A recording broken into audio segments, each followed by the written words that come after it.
Welcome to Western Wisconsin Journal. I'm Bobby Pominville. I'm your reporter on the arts. I love all kinds of art, including flowers, planting. I've been doing a lot of that, and I do need an expert here. So I have called in someone who was my former student, who I just loved teaching her because she was so great in music, and she played the flutophone. If some of you remember that, that was the predecessor of the recorder. And you're a flutist or flautist, we could say it either way. So I want to welcome Sonja Lee to the show. Sonja Lee Maki to the show. Thank you so much, Bobby. I'm just delighted to have you here. Thank you. And of course, your job now is you're an assistant professor at University of Wisconsin, River Falls. And you could correct me Correct, if I made it to associate professor. Okay. Associate, that's right. And you're actually, it covers so much, but it's in the College of Agriculture, Food, and Environmental Sciences. Well, at least two of those are things that I'm into. So I know I'm going to enjoy talking to you about it. So I have a lot of things to ask you about. First, tell us about the different courses you teach. Well, at River Falls, I teach Introduction to Horticulture. That's a course that new students take, and then I teach things like greenhouse management, a Perennials class, an interior plantscaping class, and I even teach a turf class, and also Crop Physiology also. So a wide variety of classes, and just finished teaching Floriculture, so that's a very intensive, kind of a senior level class. Oh, and I don't even know what it is. It's sort of the culture. Just tell me. Yeah, it's the culture of flowers in a greenhouse. Say you're going to go to a florist shop and you're going to buy a potted flowering plant for a friend or something. Yeah. Someone has to produce those, and so our students learn how to produce those in the greenhouse. Oh, and I've just been to 4 greenhouses this year, and I'm in awe of it. I really am. So you know all about that. I mean, now that class, maybe we'll just skip a little bit. Why don't you tell us about that horticulture class, and including, I wanted to know what was in the final exam. Oh, all right. Because I saw something on Facebook. Okay. Yeah. Well, let's take that floriculture class. You know, it's a senior level class. Yeah. And we have students that have had a lot of background courses. They've had their introduction to horticulture, and they've had their plant propagation and all sorts of different background classes. And then now is their time to kind of learn how to produce a lot of floriculture crops. And so it's very intense. We have several crops that they produce. For example, they do an Easter lily crop. So they learn how to time it so that they flower right on time for Easter. Yes. And then they also do like an individual crop where we get some different, we call plugs, very small plants in, and they get to choose like which one they want to do. So like a Rieger begonia or a cineraria. What else? We had someone do strawberry baskets this year, Gerbera daisies, and then they research it, and they learn all about how to produce a crop to flower at a specific time. So floriculture is all about getting that crop to flower at a particular like sales time. And for us, it's in the spring. They do a lot of bedding plants, so all your marigolds, things like that. Yes. They learn how to time the seeding of that crop to get it to flower right on time. We do a big plant sale in the spring, and so each group, this year we had 4 groups of 2 to 3 students. Each group will get probably 15 different bedding crops, and then they have to look up the schedule and learn how to get them to flower at the correct time. That's amazing. Yeah. And so for our final exam, I often, the last few days of classes, we sit down and plan out some crops for the next year. So I give them the catalogs from the companies, and I ask them to pick out some ones that look fun to produce next year. And then on their final, they get to choose a couple of those crops and do a production schedule for that, among other things. There's some other things we do too, like I ask them to like take a look at a pest problem we might have had in the greenhouse and see if they can, suggest some pest control. Usually it's like a biological control. The River Falls greenhouse uses a lot of biological control for pests. Yeah. Okay, that's just what I wanted to hear. Yeah. And how interesting. I mean, like if I'm planting something right now, of course I want it to grow soon. Right. So I don't usually go from scratch though, because sometimes I just, like you said, the plug it. Yeah. I plug something into the dirt and whatever. Well, what about the dirt and the fertilizer? Soil, the media. In our floriculture class and most of our classes, we use a lot of peat-based media. So it's a very light media that allows lots of air for the plant roots. And the trick is to get moisture when you need it, and then let the pots dry out so they get the air. So it's a balance of moisture and air. You really wouldn't want to use a field soil or anything in the greenhouse because it's very dense. Yeah. And it wouldn't work very well. So, like, if I had to go buy something for the dirt, is that available?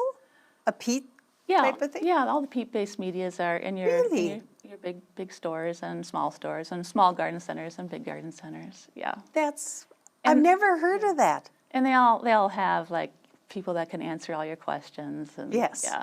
Yes. And of course, I'm using Miracle Grow, and then I don't know if that's good or bad. Yeah. Well, it has some fertilizer in it that should help. Okay. Now there's research on wood-based products too. So, peat is really not a very renewable resource, and so other companies are looking at bringing in some like wood products for fiberized wood to grow plants in. Yeah. Yes. I've even heard that wood chips and mulch are good for, like, I have a birch tree, and around it it's all dirt. Yeah. So we were considering putting something in like that. Yeah. And it would be kind of more renewable, wouldn't it? Yeah. And it would kind of conserve the moisture and kind of moderate the Right. temperature. Yeah. Mulches are good. Yeah. Right. And then I am using some plant food, but I haven't done anything because I think all the plants I bought have been rushed, probably in the greenhouse. Yeah. But I think in a week or two I should get on that, especially with the ones that are smaller and, you know. But of course it's mixed with water, Right. and they love that. And I'm watering every day now. Yeah. But I do know the one I had bought from Gerton's through my garden club. The 2 hanging baskets came with directions: you must water twice a day. Okay. Yeah. And boy, did that, they just popped right out. They're kind of a hybrid, I don't know, it looks like an impatiens, Okay. but it's probably stronger than that. But anyway, I'm always trying to learn, so I'm really glad I have you here. And that must be hard to judge that. So you go around and you judge all those plants. Yeah, we do walk around and Yeah. talk about plant quality and look at the different crops and Yeah. see where they might have had some issues. We did had some fertilizer issues this term, and the students were corrected it. So it's good to be able to solve problems. And, Great, and I'm going by what I had seen on your Facebook. oh, yeah. Because I could just imagine what you're doing. They're all spaced out and so on. And then you were talking about you have a store. And I had been there once. Yeah. I think it was with my garden club. Well, we do a plant sale every spring in the greenhouse. Okay, Yeah. and I probably missed the date now. Yeah. So But when would that be? it's usually the last week of classes. It was started, the whole concept was started out by Dr. Terry Ferris. She was my professor when I was a student at River Falls. Oh. And it's really great because it gets an upper level class working with the introductory class, and the introduction to horticulture students come in and they do a lot of the transplanting of the plugs. And then we have an honorary fraternity called Pi Alpha Xi, and they organize the plant sale. So we have 3 groups plus the greenhouse crew all working together to put on a nice, fun plant sale for the community. I bet they enjoy that so much. Yeah. I feel so good when I've done something like that. Well, I have another question. You're kind of close to answering this now. Oh. What are your goals for your students? Oh, for our students. Well, we always like to say we really want to instill that passion for plants. We'd love to see students that get excited about their profession. We have a very active horticulture society at UWRF, and they're very busy. They're doing plant sales and activities, and they put on community events, and in addition to the coursework. So we like to get them involved in some extracurricular activity. But for my students, I just love them to learn like the principles, the science behind some of our practices, because it is a horticultural science program. So we like to have them learn or understand and be able to implement the different horticultural practices. And then just to become lifelong learners, and I always like that explorer mindset, because they're going to run into problems that we don't even know will be out there in the future. So we can't. There's so many things that I would just love them to be able to figure out and get the right resources and be able to solve problems in the future. That's just wonderful. And I imagine some of them will go on to have a greenhouse or work at a greenhouse. If they're like you, as dedicated and we're ready to do more studying, they can become a professor. Yeah, if they want to go that route, they might apply to graduate school. And we, one of my advisees is just starting graduate school this summer. If they would like to own their own business, we have like a business option that they can kind of take some extra business courses. And we have a really good internship program. So the students have to do, it's a required internship for our horticulture major. So every summer we have a group of interns going out, across the country. Yeah, and I love that. I think it's like test driving a career. They can see if they like it. If that's not exactly what they think they might, want to do, then they can go another direction. Yeah, exactly. And once they're exposed to it, boy, they could just take off. Yeah. I didn't have an internship when I was a student, so I really wished I would have. Oh, yeah, I see what you mean. Yeah. Now, is the graduate course at River Falls? No, they would go to a larger university. Oh, okay. Yeah, University of Wisconsin or Minnesota. Oh, yeah. Or we have a student at Colorado State right now, and yeah. What luck. Yeah. I'm sure that's popular. Yeah. I would think so. Oh, that's good to know, because you never know. I might, there might be somebody in my family even that might end up that way. Oh, sure. Okay, so I'm gonna ask you to embellish a little bit more on spring planting of flowers. Will you do that? Sure. I know that all my friends want to hear it. Yeah. And I think the garden club people just love to hear more and more and more. Okay, well, now's a good time to plant your cool season crops. Things like pansies and radishes and peas and lettuce, and even some of your warmer season crops. I mean, you can start working on those, but the temperatures are still a little cool at night. And so those cool season crops really do well when it's cool. The warm season crops, like your tomatoes and squashes and sweet corn and sweet potatoes even, they like it a little bit warmer, so we usually wait till more towards the end of May or Memorial Day, things like that. Yes, that's a good target. In fact, that's something I learned at Garden Club. Yeah. That Memorial Day was a good time to be planting certain things. Yeah. But as far as pansies, it's the first one I get every year, is a pansy bowl. Yeah. And it could freeze. Yeah. And nothing happens. Yeah, there are some that are really tolerant too. And they look so delicate. Yeah. But that's why they have them out first, too. So right now I've got 3 pansy bowls. But I just love the way they bloom. Yeah. And you don't really have to deadhead. No. That's kind of a problem with me. If I buy something, I have to be out in the hot sun pulling off. Yeah. I try to stay away from them, but then there's certain plants I just love. And can I say one more thing? And now is a great time to get out there and look and go to visit the different garden centers. So both big and small, and just see what they're putting together for their patrons. Exactly. See what's new. I always like to see what the new cultivars are, and so that's a fun thing to do now. Yeah. That's exactly what I'm doing. Yeah. And so I've been to 4 different ones, all different offerings, all different prices, Yep. and I still haven't found a mandevilla, one that Yeah. creeps up Yeah. that stake. And last year I had 2 of them, one in the front and one in the back. They were so prolific. They were growing flowers all the time. They are fun. Yeah. But, oh well, I've got more greenhouses on the list. Don't you love putting colors together? Like, is that what? Oh, I Yeah. do. Yeah. I do. And in fact, some of the pots I bought this year are little mini gardens. And the different plantings in there are just, they're wonderful. Yeah. I mean, think there's that's my the favorite silver one, I forget what it's called. It's got the impatiens, I think it's got pansies. It's got a sort of a hanging one. I don't know what that vine is.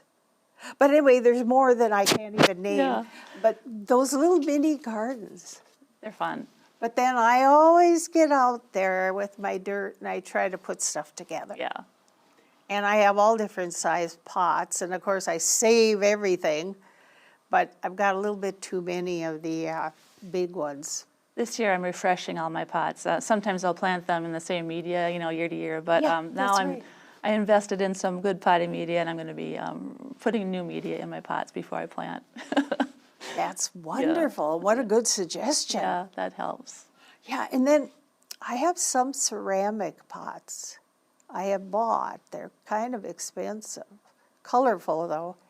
Like, I have 2 pots that look Mexican Cool. on the outside, but I can't remember what came in those, but I always put those out for color. Yeah. But then I have, oh boy, can we get a little personal? I have a rock garden. Oh, neat. Yeah. And I was so lucky. Those years ago, there was a little plant garden store down by the river. And 2 ladies ran it. And I went down there and I said, I just have a rock garden now. And I said, I'd like some perennials. Well, they gave me this beautiful, variegated green leaf with purple flowers. And it comes up every year, no matter if it's a lot of snow or not. And this year, they were up there under the leaves. Yeah. You could see the little purple. And of course, I've forgotten the name of them. Was it a phlox? Creeping phlox? It was a creeping. Yeah. Yes, it is. Yeah. Because it's going all over the rock garden. Yeah. And then a little bit beyond. We learn about rock gardens in our perennials class. We have a unit on rock gardens, and there's some very specialized plants that you can go and put in a rock garden. Yeah. And just one thing we teach our students is that there's a society for every different type of plant, basically, or garden. Like there's the Rock Garden Society of Minnesota or Wisconsin. So yeah, it's always fun. Well, boy, have I learned a lot through hit or miss. Yeah. And I have some lilies I bought at a plant sale at the Octagon House. Yeah. And not all of them have survived. I don't know what I did wrong, but I still have some. And then I was looking at things to fill up little spaces that have nothing. Yeah. So I have cheated a little bit, and I've got a pot I put there, and then I stick my plant in there. Isn't that fun to just, It is. mix? Yeah, I have a border, a perennial border, and I had a few of my potted plants by the garage door, but then what would it look like propped up on a milk can in the middle of my perennial border? So you get that nice pop of annual color when That's the perennials aren't really flowering yet. Yeah, and of course I don't have much in there now, but Yeah. I will be adding. And I ended up with a vine that kind of started to choke things out. Yeah. And we had to get rid of that because I wanted to take over the rock garden. Right. And it was going over everything. I had a friend once, he was more of a plant biologist, but I remember talking gardening with him at a meeting, and he said, placement is everything, finding the right place for that plant. I never wanted that vine in there. Yeah. But it came over about 3 feet from the fence. Yeah. And unfortunately, now it's been cut all down because I had to have my gardener do it. Yeah. Well, my lawn guy, I should say. But anyway, oh, that's so interesting. Now, you're into so many different things, and I had to pick out two other things that Okay. really interested me. And one is, I want to know about your interest in ocean conservation research. Oh. Tell me about that. Well, I've always had that biologist, in me. And yeah. as a kid, I remember always having an aquarium. I loved having a tropical aquarium. So I love the ocean, and we lived in South Carolina for a while. So we would go down to they would call it the beach, which is basically the coast of the ocean. Oh, so yeah. I spent a lot of time down on the coast in South Carolina. But about 10 years ago, I got scuba certified. My youngest was getting certified for Boy Scouts, and I thought, well, this is a great opportunity for me too.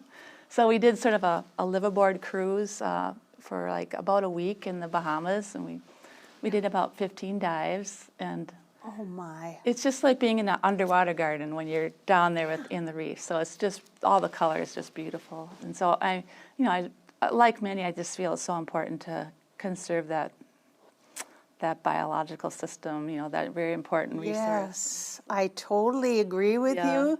And it is, I don't scuba dive, and I'm afraid of water because I never learned how to swim. Yeah. But I have gone to different places around, well, even in California where what do they call it? Where the life is starting in those pools. Oh, the tidal pools. Yeah, tidal pools, Yeah. where the water comes up and over and Yeah. up and over. And then you can actually see. Yeah. That was so important. My son showed me that when I was out there one time. And the part about the conservation, yes, but also the part about pollution, Yeah. that bothers me so much. And at River Falls, we have a nice conservation, program, and there's a lot of students that are interested in that. And so, we have quite a few students that are doing research projects on environmental pollution in the area. Oh, yeah. And then, have you ever seen a reef then when you're diving? Yeah, Or- yeah. You have? Because I heard they're beautiful. Yeah. Again, they're just so colorful, and you see all different sizes of fish and types of fish, and Yes. yeah. Wow. Now, does your husband go with you there? He does scuba dive too, but He does? yeah, he wasn't on that particular trip. But Okay. yeah, well, the one thing I remember about that is we both got our open water certification, advanced open water, and we had to swim out from the boat at nighttime with our dive instructor and come back. So that was probably the time when I was the most fearful about why was I here? What am I doing?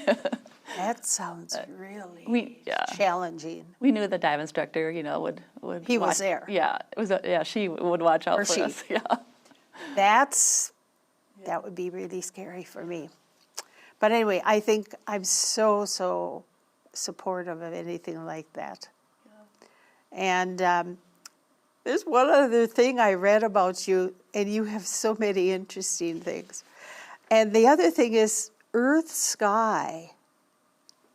What is that about? Earth Sky. Aurora? Oh, yeah. Maybe that's part of the name. Yeah, I am a big Northern Lights watcher. Are you? Like a lot of people, yeah. And so just the other night, that show that we were treated to was so incredible. And we just had it right around here last week, was it? Yeah. And I don't know if it's still on, but it was amazing. You could see it right in Hudson. Yeah. Of course, it's best to get out of the lights, but the colors. Yeah. And I've been to Norway I haven't yet. 4 times, and they are a country that has so much of that. That would be fun to go there and see that. It must be the location. Yeah. It's got something to do with the location. So anyway, I've really only seen it on pictures. Yeah. But that's another thing that's really interesting. Do you know what causes it? Do you know anything about? I don't know much about the science behind it. They were talking about the sun Yeah. throwing out flares. Yeah.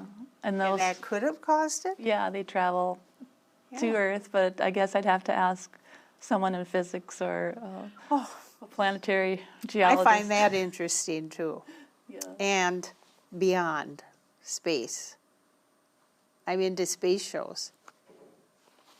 Do you watch History Channel? Yeah, yeah. I do too. Yeah, Yeah. There's so many good shows on there. yeah. And I don't understand a lot of it. But I do think there's more planets. Yeah. And there's probably more life out there too. I know my husband kind of laughs, but I say, yeah, they say. They really say there is. Yeah. So you have so many different interests. We have a little extra time. Anything else you want to talk about? Oh, let me think. Let me Let's think. see. I have one thing I could talk about. Okay. I love photography. Oh, do you? Yeah, I love taking pictures of natural scenes and flowers and Oh. our little I shouldn't say our Pi Alpha Xi honorary fraternity is sponsoring a photography contest this year. Every year. So if anyone's interested, all they would need to do is look up Pi Alpha Xi photography contest and Well, say that a little slower now. Pi, Alpha, Xi. Xi. So it's Pi Yeah. Alpha, and then Xi is XI, and it's the Paul Thomas Digital Photography Contest. So we have all these different categories, and you can, I think it's very minimal entry fee. So you could enter a number of photos, and it celebrates plants and horticulture. And if you're, Oh, that is exactly what we use for our calendar every year. Yeah. You can submit. Yeah. But I know in this area, there's many photographers Yeah. who go out and will take it at a certain light or a certain time of day or sunset or whatever. And they get beautiful pictures. And that is a science. Yeah. One of the categories I love in that contest is, I think we call it plants with attitude. And so if you've ever seen a plant coming up in a place where you wouldn't even expect it, that's kind of what would fall into that category. That would be so interesting. Yeah. And true. Yeah. I mean, that happens sometimes around the house. Right. I mean, you'll be like, what is that? And I do have a book that tells about plants, but a lot of times I can't figure it out. But now I see what people are doing with their phones. They're taking the picture, and then you could search on Google. Oh, to identify plants. Yeah. Those Yeah. are nice. Those are nice apps to have. Yeah. Yeah. That's one thing I was going to mention earlier. Some of our classes are identification classes. So our students need to know how to identify plants for their careers, and so Yes. a few of our classes specialize in that. How interesting. So then this summer, do you have any plans? Are you going to take off a little or do your photography or all these other things? I like to travel. We have our American Society for Horticultural Science meeting this year is in Hawaii in the end of September. So perfect. hoping to get there. That would be just perfect. A student and I did a research project, and we submitted an abstract to present. So that should be fun. You're going there for sure then. Yeah. How wonderful. Can you tell us what it's about? It's a national professional organization of horticulturists. So you're going to have your fruit people and your woody ornamentals, your floriculturists, indoor ag, a lot of hydroponics research being presented, field research. So it's more of a scientific, technical meeting. Yeah. Do you know what area of Hawaii? I believe it's on Oahu. Yeah. Oh, yeah. Yeah. I've been to Honolulu, and I spent a month there with my aunt and uncle. Yeah. It's in Honolulu. But, the difference, coming from North Dakota, going to school in Minnesota, and then ending up there for a month. Oh, it was unbelievable. You just walk out with, you just don't need And we were very close to the bay. I think it's called the bay, because he was in the Air Force. Okay. And we were, we could actually, there's a place we could walk to the water and look around and see things. And of course, they took me to the pineapple fields. And I did not get to see the volcano, but I came very close because one of my cousins took me around the island, part ways, Right. for a day.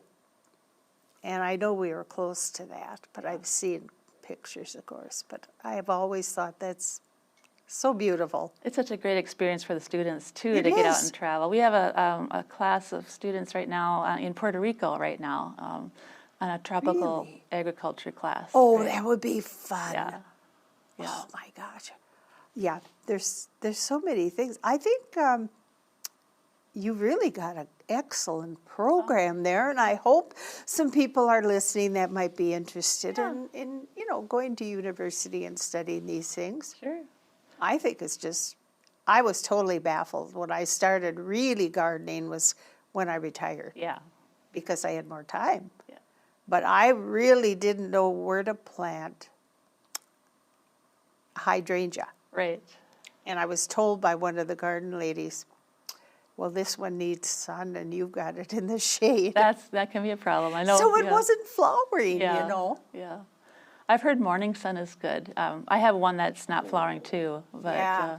They're a little touchy. yeah, yeah. Those plants really are touchy. Yeah. Well, Sonja, this has been so interesting for me. It was And really it's fun to talk to a former student and about a topic that I really am not well versed in, but I have my interest Oh, in the yeah. planting. Yeah. You know, that's one of my loves right now. But anyway, I want to thank you so much for coming today. You're I welcome. have enjoyed talking to you so much. It was very fun. Thank you for having me. You're welcome. And I want to thank the audience for listening. And if you have questions, you can contact me. I believe they'll put it up on the screen. So once again, hope you learned something about planting and horticulture. I certainly did. And we'll see you again next month.